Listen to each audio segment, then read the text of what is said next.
Well, good morning and thank you very much for joining us. I am Yori Folarin and I have with me Cyril Agbaku. Abaku. Abaku. I did it on purpose. Yeah. I did it on purpose, Cyril. Cyril Abaku. Yeah, good morning. I'm glad to be here. Indeed. Cyril's business, first of all, although I don't know the extent to which we'll be going into that, you heard that the open skies that we're thinking about for the 29th, that's been sort of postponed. It's been shifted, yes. That's been shifted. Authoritatively, yes. Yes, and to it's September authoritative. the 5th. Yeah, to September. Let's just hope that date is good. But we won't be talking about that in particular, but still connected with the airways. And FAAN, that's the Federal Airport Authority of Nigeria. There you go, thank you very much. There's going to be an increase in service charge. It's like some people might say, yeah, they would have expected that, but they are preparing for opening of the airports for international flights, which you've just said has been shifted to September. I guess it can only mean that we're not quite ready yet. And it wouldn't be Nigeria. It wouldn't be us alone. I don't know who else is ready around the world, but but in any case, they are. Now, as usual, our friend, we'll be having our friend Chooks Wilmore. He'll be joining us, and he's an aviation journalist, as well as one of the authorities in terms of all things airports, Group Captain retired John Ojukutu. He'll be joining us. He's of the Aviation Roundtable. I wonder if we have...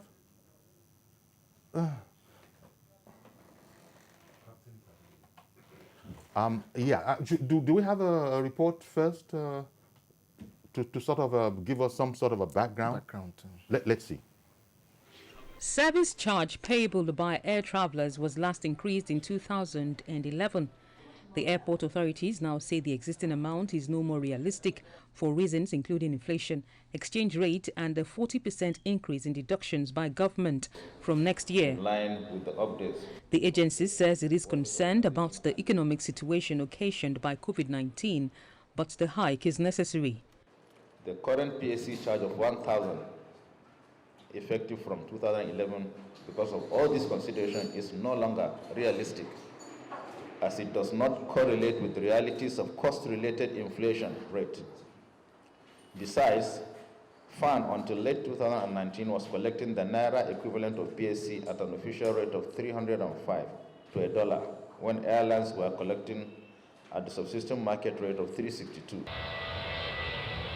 International flights will be resuming. The airport authorities say while existing protocols will be maintained, new advisories will be rolled out for airlines and their passengers. The service charge increase for local and international flights has already been communicated to the airlines. Apart from revenue generation, the Federal Airports Authority says airport management is capital intensive and seeks the cooperation of the air traveling public ahead of its implementation of the new passenger service charge. Lara Folayo, TVC News, Abuja. Okay. Well, first of all, let's quickly get some informed commentary on this. And let's start with, I don't know, maybe we should start with the journalist, the aviation, international flights resumption dates postponed. Or let's go to Captain Ojukutu, Group Captain Ojukutu, retired. Yeah. Good morning, Group Captain. Thank you very much for joining us, as always. First of all, how do you receive this announcement of increases? It's like, is it surprising or was it expected in the light of the explanations?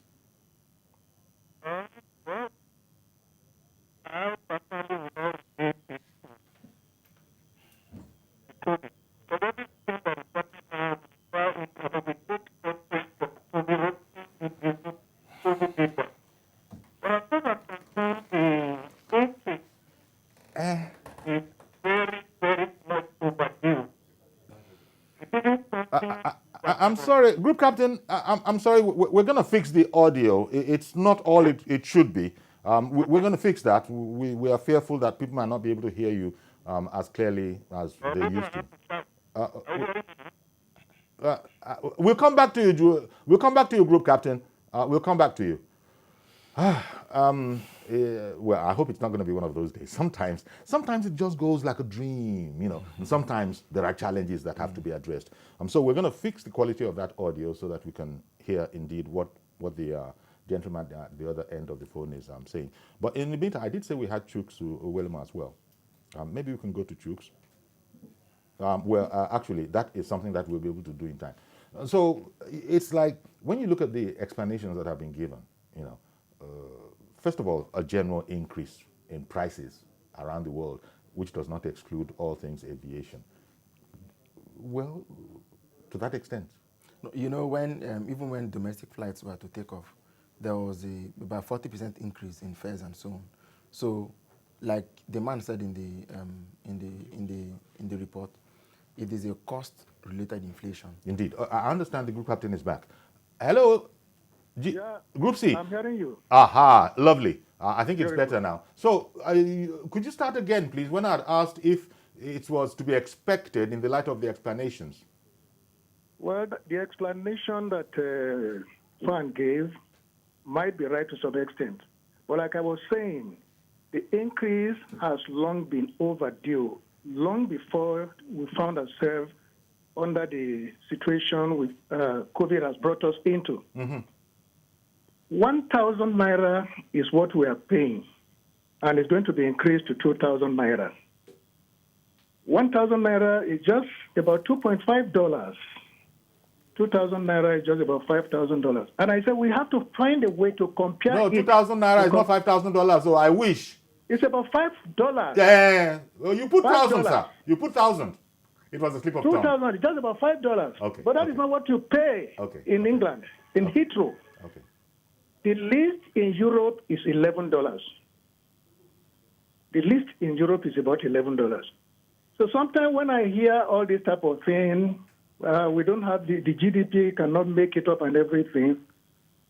The aviation industry in this country, if we do not manage it well with the correct figure in terms of earnings, correct figures in terms of maintenance cost, we cannot make it the way we are going. Everybody is shouting that 2,000 naira is too much, and I told them that 2,000 naira is just $5. Unlike what they pay up in Europe.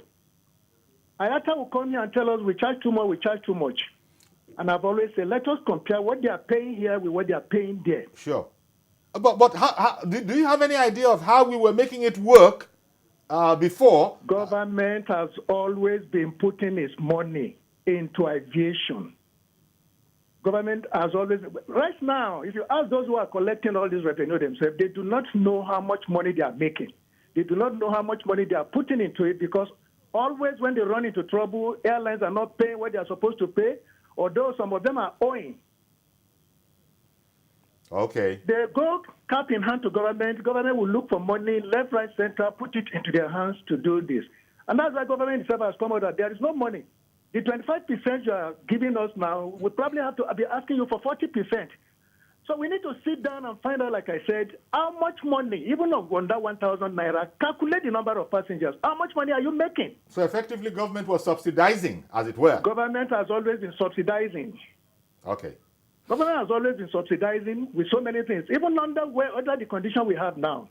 Quite a lot of things are happening behind that some of us do not know.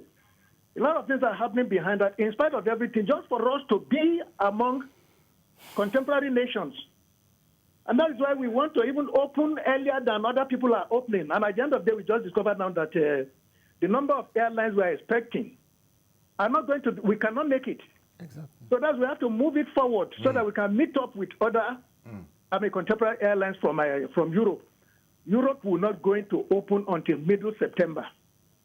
And most of the airlines in Africa too are not going to open about that time. Opening the airport tomorrow, we have just discovered now, and that is why I'm very worried. We've just discovered now that we cannot make the 8 airlines we are expecting every day, because the bulk of the airlines that comes into this country are coming from Europe, and they are not ready to move until about next week. Okay. So these are part of our problems. So what I'm saying is that 1,000 naira, 2,000 naira, the traffic is going to drop. At least in the next 12 months, the traffic is going to drop. It's not going to be pre-COVID. So at the end of the day, 2,000 naira is still not going to make up with what we are looking for. I am saying that the best time to do whatever review you want to do on the charges is about now. All right then. Airlines that will fly will fly. 80% of our revenue is coming from the foreign airline, not from the domestic. So Sure. any increase now should look into what are they paying in Europe. Let us find a way to apply the same figure. To sort of align ourselves with international so that we figures. don't. It is not COVID. The problem has been there before COVID. Okay then. My colleague Cyril Abako, he's here, and I think he has a question for you too. Yeah, so the issues you've raised, I mean, they've also given birth to other issues. But let me limit my question to just one aspect. How do you see compliance with the 2,000 naira, with the new service fare regime? For instance, you talk about the GDP, and some days ago we got the figures of just how far the GDP has shrunk. If with what we had before, 1,000 was the fee, with 2,000, does it not look like it's just the same amount given reflecting inflation? But then how again do you look at buying power? How do you factor all of this in? I'm not getting you. How do we look at it? That the 2,000 naira is too much? No. That the 2,000 naira is essentially not any better than the 1,000 naira. You could look at it as 1,000 naira adjusted for inflation. So it's like no advance has been made, is what it's suggesting for your comment. Yeah, that's what I'm saying. Number one, what people are not looking at is that the average number of passengers in the last 5 years, let's talk of domestic now, is about 5 million. The average. If we are now starting today, and like I told most people, that we are not likely to get that number in the next 2 years, because a lot of things has dropped. Between now and December, call it about 4 months, I'll be surprised if we get 500,000 traffic to move. How much money are you going to invest? Fan just told us now that they have lost about 18 billion in 23 weeks. In 23 weeks, they have lost 18 billion. How many weeks do we have left now? Because we are not going to get the same passenger that we used to get. We are not going to get it.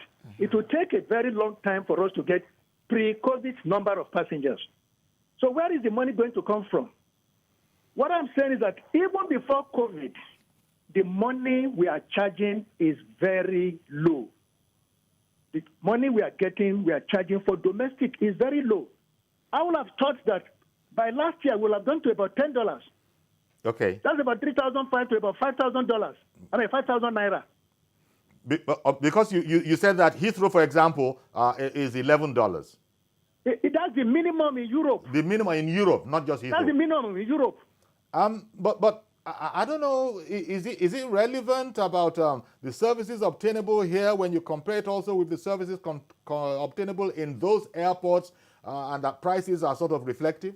It's okay. That's what everybody says. And I always say, look, even the aircraft we enter, there is no part of it that is manufactured here.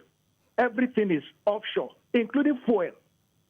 So the cost of operation is almost the same cost of operation over there. But do we have the dollar? So what does this say for what does this say for airline operators then? Equivalent Especially naira to the value. Group C. Listen, Yori, in 88, about 88, flight to Enugu, Abuja was about $400 or so, which was about $100. How many airports, even Abuja today, is not up to $100. Okay. In those days, it was about $100 to fly by naira rate. So if you exchange it now, we don't even fly 100. It's almost about $70 to $80 we are flying now. Yeah. So how do they make it? I keep asking the airline themselves, how are you making it? Which is the question I was putting to you. When you are flying to Abuja, Enugu, $100 in 1988. Today you are flying the same distance at about 80-75. How are you making it? So everybody go cap in hand to government. A lot of them are owing. And because they cannot they cannot sustain their operation with the money they are getting, everybody is asking for palliative.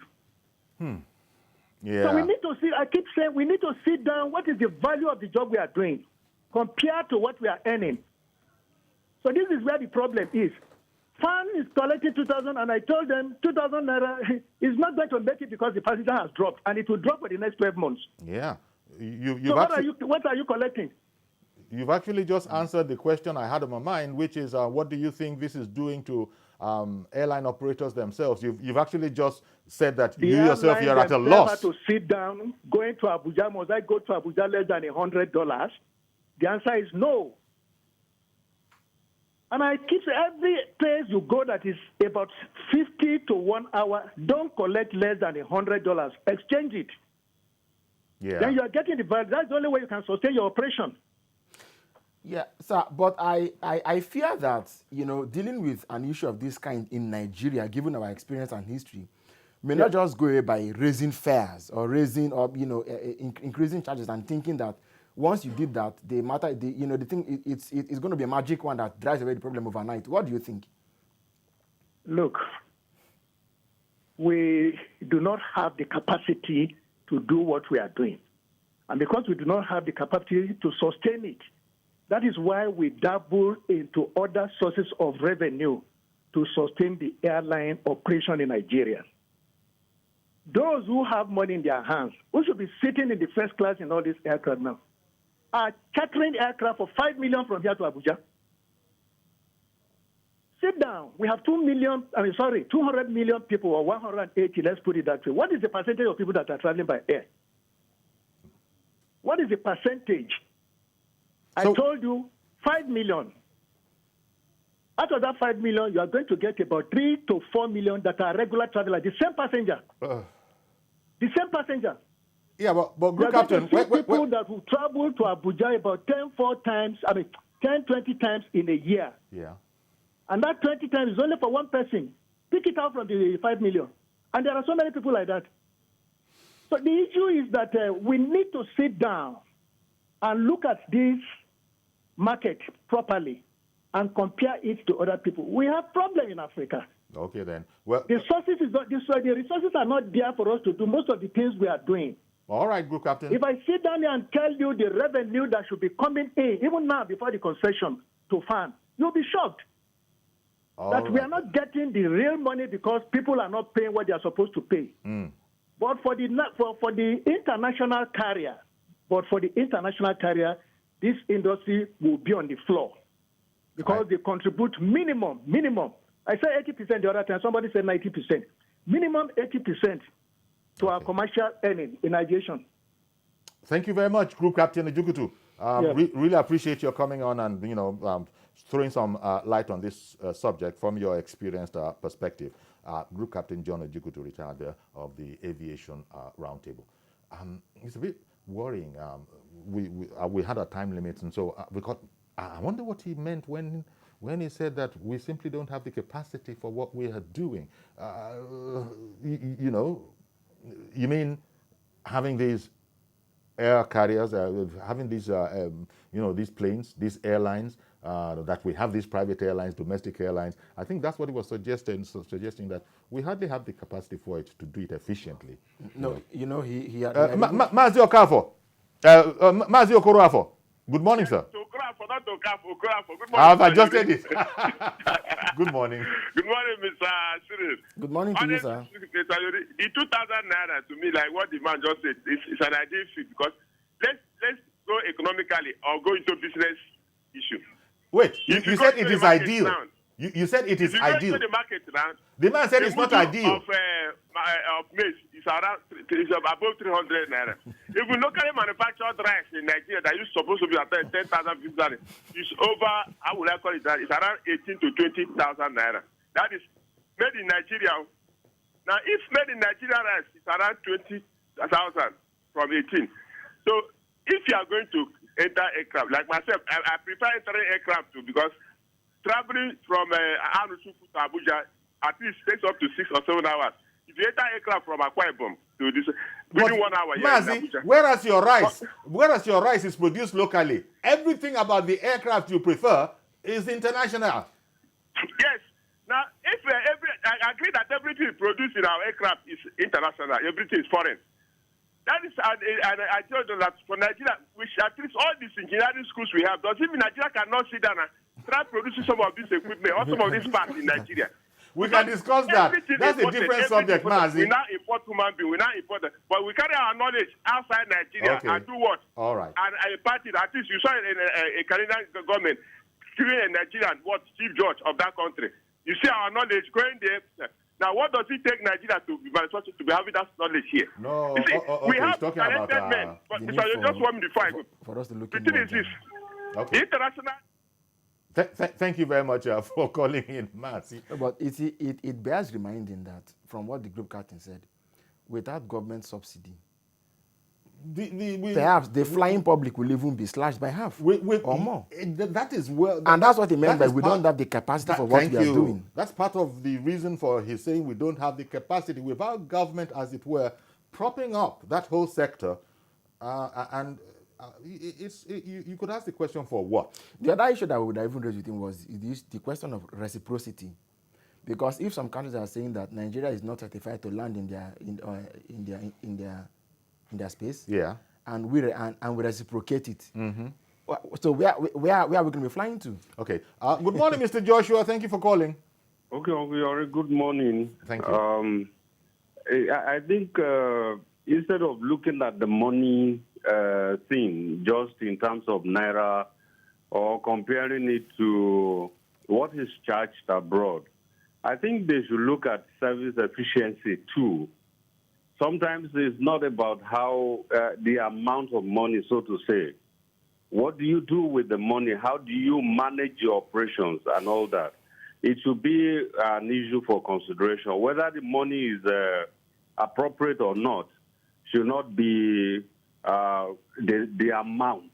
It should be something else. Okay, but the very services, please, sorry, sir. those- The very those services that being have- provided Hello? at the moment, the rate charged for those services is what is about to go up. Yes, I understand that. But I'm looking at efficiency of the services that are rendered too. Okay. Please, I want to ask you, concerning those who were stranded during the COVID lockdown, you know, the international flights were suspended. Now, nobody is talking about them. Some of them have return tickets to go back to their destination. What is the aviation industry doing about them? Please help us ask so that they can clarify those category of passengers. Okay. Thank you very much for calling in. Indeed, that is a question, that we need to put to somebody. Maybe when we get hold of Chooks, he'll have an idea about that particular matter. But the airlifting or evacuation, as it was referred to, of citizens, because I don't know. Or perhaps the studio lines are on the screen.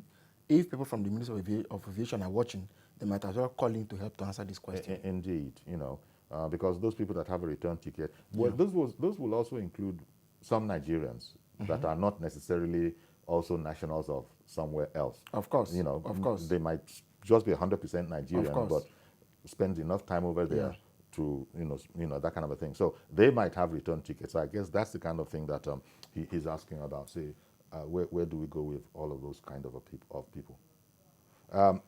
Good morning, Abdul Razak. Good morning, Uncle Yori. Thank you for calling in, sir. Go ahead, please. I do not see anything bad in the increase because I've sat on the board. I'm sitting on the board of one of the local airlines, and I know the challenges they are facing in terms of funding of their services. Hello? We can hear you. In terms of the funding of their service, which is determined by foreign exchange. In fact, the airline I'm talking about is in comatose now because of the cost. And our local banks, they are charging a 35% interest rate. How do they break even? How can somebody be saying that you are going to Abuja paying less than 47,500? Dollar is 475 naira now. If going by what Captain Ogudu said, minimum to be paid for a tow to Abuja should not be less than 47,500 minimum. That's about $100. And I wonder how somebody will be saying we are going to Abuja less than that. Yes. At this period, I have tickets bought before COVID.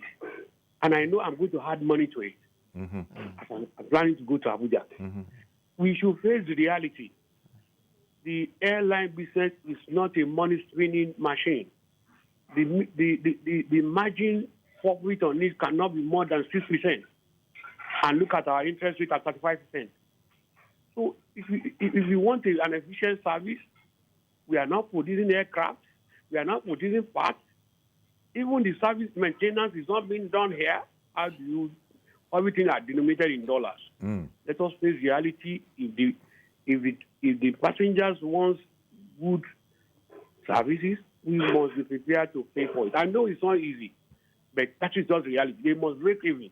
That's my take on this. Thank you very much for calling in, Abdulrazak. And that's what Abdulrazak has said, and he should know. He said he's on the board of one of the affected airlines. That has even gone comatose. And exactly. And this is what Group Captain Ojugutu meant, no doubt. Talking about we have to sit down and really examine this thing, koro. Are we going to? Is it going to be doable? Abdulrazak just said in there that the margin is not going to be more than 6%. Did he say 6%? Yeah, sure. Interest rates are in the region of 35%. 35%. So, and that Group Captain Jugu told us that people then go cap in hand to government, asking for breaks, asking for palliatives. And maybe that goes back again to the unfolding aspect of Group Captain Ojugutu's statement that we don't even have the capacity for what we're doing right now. From Abdulrazak's phone call, you can see that we now have a typical example of one of them that has caved in because we don't really have the capacity for what we're doing.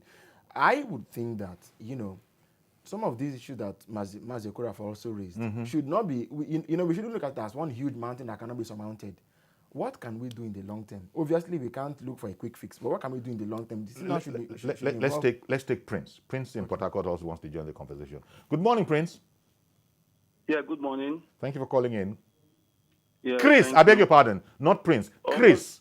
Good morning, Chris. Go ahead, please. Yeah, good morning. Good morning, sir. The comments that has been coming in, they are very good. The comparison between Europe and Nigeria is good in terms of price. However, I'm concerned because if we are talking about $100, the way $100 is made abroad, that is not how it is made here in Nigeria.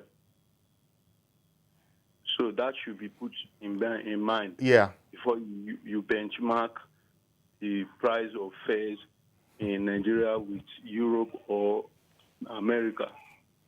Thank you. All right. Thank you very much. It's also an important part of the equation. We're going to have to leave it here. Thank you all that contributed to that particular subject matter. Stay with us, please. We'll be right back. Okay, thank you for staying with us. And if you've just arrived, okay, you're in good time. This is the second half of the program. I want to look at the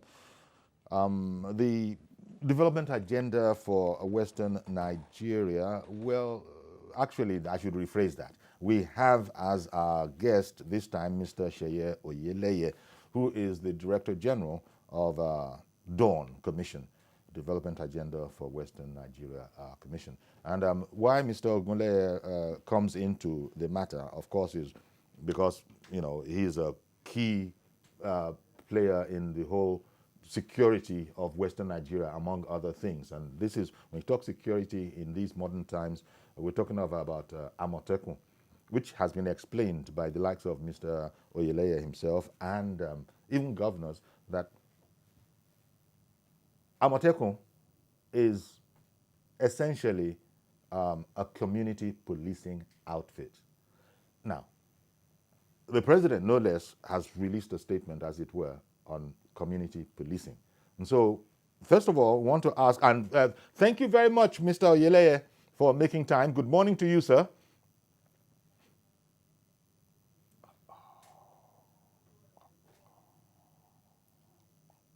I wonder, I hope your phone isn't muted by accidentally. Good morning, Mr. Folari. I hope you can hear me. Yes, now we can hear you loud and clear. Yori in studio here with Cyril Abaku. Thank you very much for making time for us. Now, did you hear my introduction about... Yes, I did. Yes, I did. Okay. Yes, I did. Okay. Yes, I did. So what would be your take? Because you've stated it in the past, for the avoidance of doubt, it is not going to conflict with the police, that is Amotekun. It is purely a community policing setup. Yeah, exactly. It's basically what it says on the tin. Western Nigeria Security Network, as the governors have stated when it was launched, and they've reiterated at several fora, that the Western Nigeria Security Network, or Amotekun as it's widely or popularly called, is meant to be a complementary security outfit to the existing security architecture. And there should be no misgiving or misunderstanding about the roles that it will play. Purely a complementary security outfit to the police, to the army, civil defense. That's it, nothing else. Yeah, so how does this come into play, in light of the fact that Amotekun took the first step, and then the president says it is releasing money for community policing? Will there be an alternative structure in the Southwest here? You see, let me put it this way. We run a federal structure, and every time I've been asked this question, I try to emphasize that this is Federal Republic of Nigeria. The country has a estimated population of about 200 million and still counting. We have a police force of about 400,000, with about 150,000 of them not on active policing duties, meaning that we only have about 250,000 actively engaged in policing duties for 400 million people.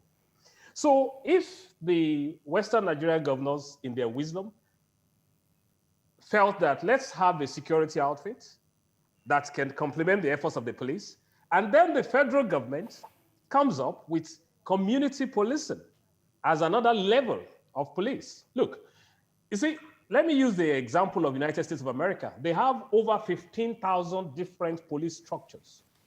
In Nigeria at the moment, we have the federal police, then we have several security networks in different states. The community policing idea of the federal government, even though my own idea is different, but what they are doing is a welcome development.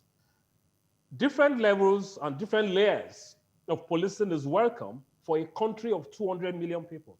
I don't see the conflict, and I'm actually a bit bemused listening to some commentators over the last few days saying that since it's community policing, what then is the necessity for Amotekun? And I'm saying that no, there is more. In fact, if we can also have local government policing, why not? If apart from the federal government one, my own idea, let me be frank here, is I don't even believe that the federal government should be the one directly involved in community policing. It should be a state affair, but that's a story for another day. But what I'm saying here is that I don't see any conflict. The community policing is a federal initiative. The Amotekun is a state initiative born out of the insecurity challenges that was faced by the region about 18 months ago. That's all. And the states in the West that came up with that initiative, probably have ideas of funding of their own. Absolutely. You see, again, I've been asked this question that, how are they going to fund this thing? Without giving much away, I can tell you that a lot of thought. I had an organization, Dawn Commission, as you rightly said, that actually came up with this idea. We brought some eggheads together, and we came up with this idea of Western Nigeria Security Network. And the funding for it, the mode of funding has been agreed. It's not something I'm authorized to put out in public here, but it will be funded properly. Don't also forget, and we say this all the time, that our governors have security votes. Presently, a lot of the security vote is spent on the police in their respective states. People don't know that. When you read the papers, security votes, what's the governor using it for? They spend it on funded, because the federal government, over time, with the fiscal challenges they are facing, the police are not properly funded. So if the state governments are using their security votes to fund the police, they can also use part of it anyway to fund the Amotekun that they've set up. And I can assure you, the governors they're not frivolous in setting up. They know that it needs funding. Security is not cheap, but the federal government alone, in a federal structure, cannot just say we are the only ones in charge of security. It cannot work. Okay, one moment, Shea. Reverend Yeah. Dominic, good morning, sir. Good morning, Yori. Thank you for calling in. Good morning, Swale. Good morning, sir. Yeah, Yori. Please, I want to ask this question. If you can help me answer it, or the experts. What is wrong with Nigerian police? If we get what is wrong with Nigerian police that makes it ineffective, then we can find an alternative that can be effective. But when we cannot find that answer, that something is wrong with this police. It cannot police us. It cannot secure us. Is it because we're not paying well? Is it because we don't have equipment? Or that we're paying well and we have equipment and they cannot? Now, if this answer is not given, Ameteco will get the same problem. Community police will get the same problem. Because talking about securing Nigeria, we are vulnerable. Things are going haywire. In my lifetime as a pastor, as a historian, and I have traveled wide, I have not seen where security is discussed on television. People are vulnerable, people are dying every day, and we're arguing about community police, Lagos police, Eastern police. How does things work? I had the governor of Ondo State a few days ago. He said, how are we going to pay? And that's a good question. The other day, the federal government came that some states in Nigeria are insolvent, which is true. They have no money to pay salary. Where will you get money to pay security? And we are going to create a number. Because the problem today is that we have police you cannot buy food for, you cannot buy uniform for, you cannot buy guns. They will go to market side and buy uniform. And somebody also go and buy uniform and to become a police. And in addition, Dominic, nobody's talking about it. Dominic, there are also those. Dominic, there are also those that are saying that we are under policed. Look, Shea was just telling us there that we have, about 400,000 odd, policemen. And again, an estimated figure of 200 million people. We've always been hearing that we are under policed. But Shea, would you like to, address the point made by the Reverend? Absolutely. You see, he touched an issue there. He was talking about, let me start this way. Because of the way we've been configured since 1966, when the military took over, because between 60 and 66, we had the democracy, but by 66, the military came into our polity. Now, because of the way we've been configured since 1966, we are so used to, in Nigeria, that's command and control, that somebody at the top has to give orders and everybody must follow. Now, we keep forgetting all the time that this is a country of about 400 different ethnic nationalities, 200 million people, a federal country. There is no, number one, there's no one size fits all to our challenges. Secondly, because we are different people, our peculiarities are not the same. So when he was saying what is wrong with the police, as an example, when we are talking of the reason policing is effective in so many other countries is because it starts from bottoms up. It starts from the community, which is a step this government is trying to do now with their own community policing, although I believe the approach is wrong. Effective policing starts from the locality. The people will then feel connected. But when you go 1,000 kilometers away and bring a DPO from a policeman to come to another locale to be the head of police there, he doesn't understand the culture, the nuances of the people, and there's no connection. So there is a bit of fear. They don't want to go and talk to him or relate with him. If the policeman is not connected to that locality, it becomes very challenging for him to provide effective policing. That's one. Now, he touched on financing. And we have said over time, and I've just mentioned it, that yes, states have challenges, but security is not cheap. A state governor that goes abroad and says, I want to attract investors, that investor will only open his or her own iPad, check your state. Oh, 3 people were kidnapped yesterday in that state. He will politely listen to you and tell you, Mr. Governor, I'll be coming back. I will get back to you, meaning that he's not going to come.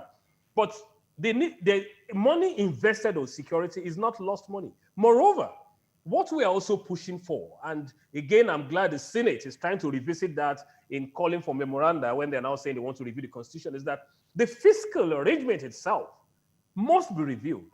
so that states can get a bit more. The responsibilities of the states are far greater now than it was maybe 30, 40 years ago. So I still see no reason why the federal government should sit on more than half of the revenue and then tell the states to struggle on the remaining bits and local government.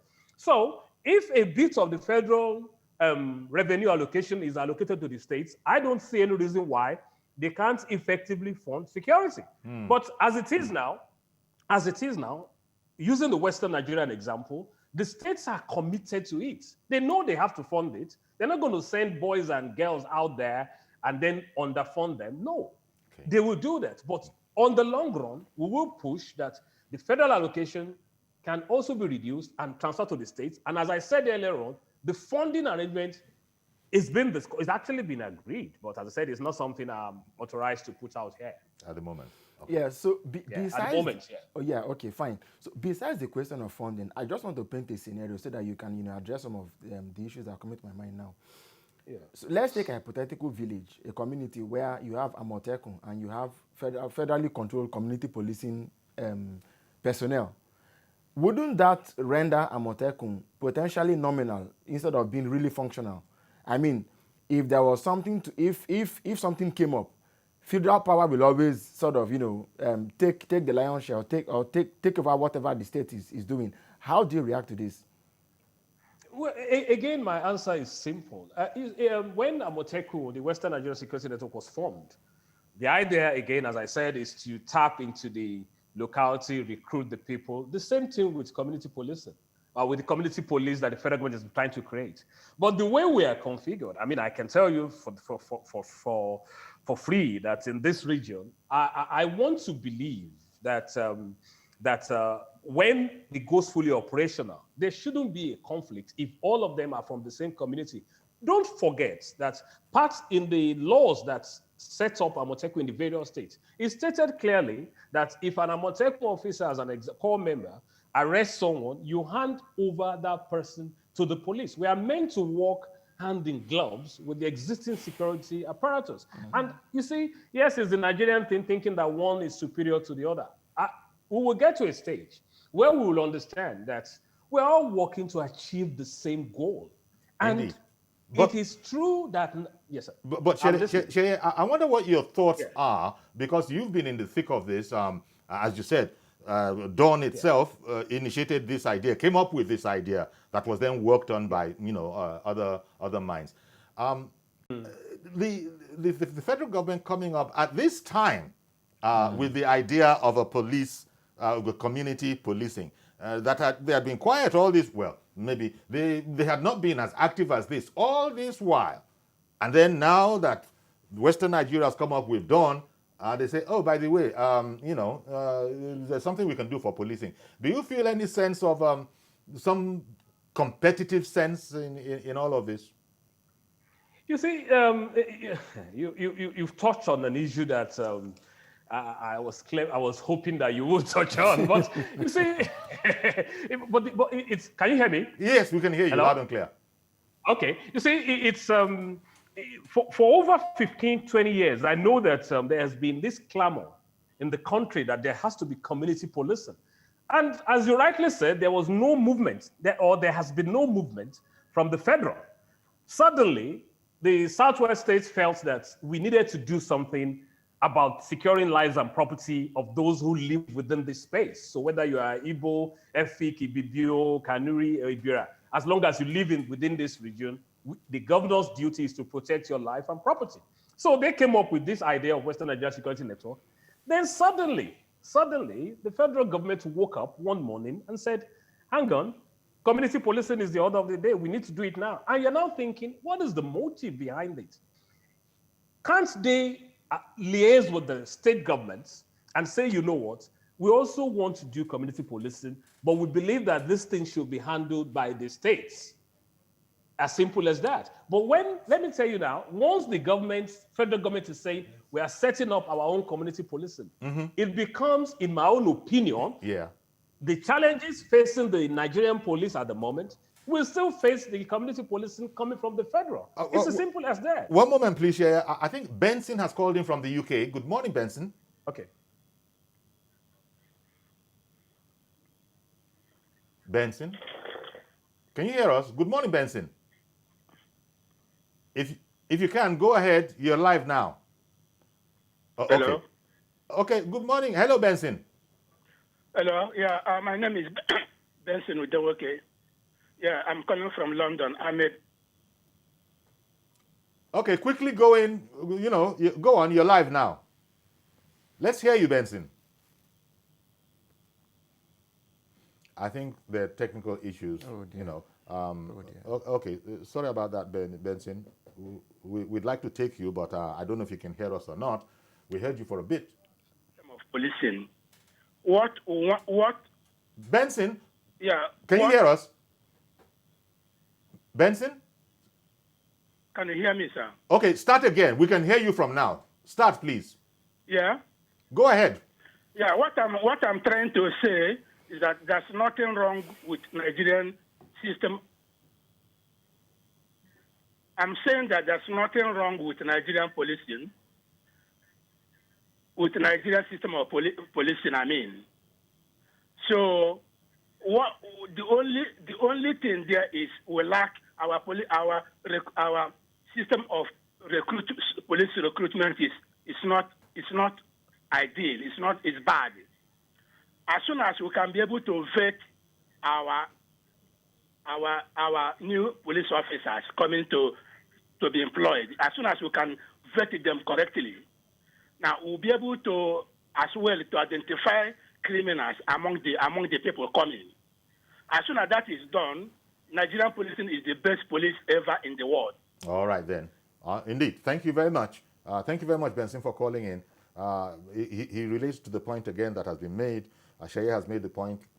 Knowledgeable people about this whole matter has made the point about effective community policing arising from, and Amatekun has always said it, Western Nigeria Security Network has always said that the operatives are going to come from within the community. That's the essential strength. No doubt, community policing is going to have to be like that as well. But Shea was as an extension of the regular police. Yeah, as an extension. And Shea made the point that in any case, there's no conflict before any of this. You apprehend anybody, you don't have your own system of justice. Except that you for hand those over who to feel, the police for prosecution. Except for those who have some reservations necessary. about the motive, it well could. Unless if anybody has suspicions. I mean, for those who have suspicions and saying the timing of the federal government, So, okay. Yeah. Well, it's a delicate subject, and Shea was addressing the point. Say, why now? I mean, if anything for security is welcome, where were you, federal government, all this while? Now that they've set up this, and other peoples around the country saying we're also going to set up our own. Then the federal government says, by the way, this community policing is very, very important, and here's some money towards starting it. Am I getting somebody? Is somebody else coming in? So, Shaya, would you like to continue, please? You were addressing carefully that whole issue. You see, one of the challenges we face in Nigeria, and you just mentioned it, at times we tend to be suspicious of each other after 60 years of independence. We tend to second guess, forgetting that in a federal structure, things do not have to operate the same way. Things don't have to be the same, because in a country or in a structure where you have different ethnic nationalities, you need to take into consideration the peculiarities of each ethnic group. But you saw one of the problems we've had over the years is that we want to ram down that one-size-fits-all model for the country. So the way you address security in Jigawa, you want to use the same model to address security in Ikpenido in Osun State, or you want to use the same model in Nsukka. And I can tell you that over the years, studies have shown that things like that don't work. Yes, it's security, the same goal, but you need to take into consideration different peculiarities. So the challenges we have in Nigeria and why we have all this suspicion is because, should I say, I don't want to use the word we don't trust each other, but we try to think, let me use this word, that we try to think that some people are more of stakeholders than the others. And that's not true. We're all stakeholders in this country. Okay. This country belongs to all. Okay. As simple as that. But So we really need to stop reading meanings, interpretations, when outfits that are set up for the betterment of Nigeria, like the Western Nigerian Security Network, because don't forget that this region, Western Nigeria, supplies about 45% of Nigeria's GDP. If this place is unsafe, Nigeria is in trouble. It's as simple as that. So anything to make this region safe is for the good of Nigeria. and in that sense, both organizations can coexist, because you explain. Absolutely.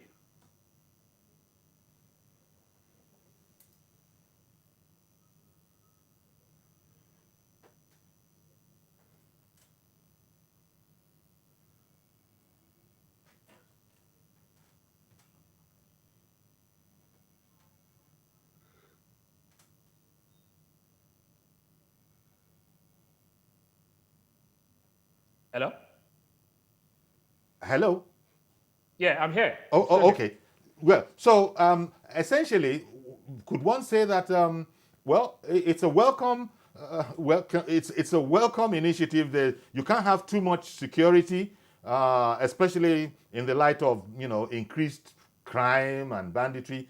So to that extent, if one were to be positive about the whole thing, say, well, they might have come late to the party, but it's good that they're here. It doesn't really effectively, it doesn't disturb anything that Amotekun was about, and the place will be even more secure. Is that probably the way to look at it? And you had explained that in terms of funding, governments all over the country, in any case, spend a lot of their security vote on security. So now, if the federal government is coming on it, perhaps those resources could be sort of redistributed in an equitable kind of a way, in terms of the overall objective of increased security up and down the land, not excluding Western Nigeria. Yeah, absolutely. As I said, the security outfits can exist side by side. There's this example I like to cite all the time. If you take UK and take the capital, London, over there in London, taking London itself, the London city, they have different layers of policing. They have the British Transport Police in London. That's right. They have the City of London Police that caters for the financial center. Then they have the Metropolitan Police.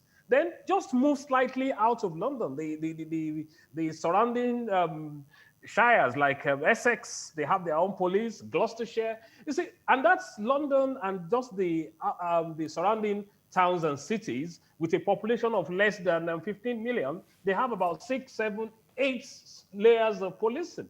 So we really need to just confront our demons in this country and know that when initiatives like this come up, it is for the good and growth of Nigeria, and we shouldn't start bringing up actions that would then allow some people to start putting in ethnic colorations. Or you see, I always say this, that if you don't conquer your fear, that which you fear will one day come and consume you. Okay. So you really need to face the fear and move on. We're going to have to leave it here. Thank you for making the time to talk with us, Mr. Sheye Oyeleye, Director General. Thank you very much. It's my pleasure. Agenda for Western Development agenda, you meant to say? Did I say digital? No, you didn't. Development agenda for Western Nigeria, Dawn Commission. And that really, brings us to the end of the program today. Thank you to all who have contributed to it by way of calling and making it what it is. Please join us on Monday for a fresh edition. And in the meantime, Cyril and I would say, as we always do your very best to stay safe. COVID-19 hasn't gone exactly, but do your best.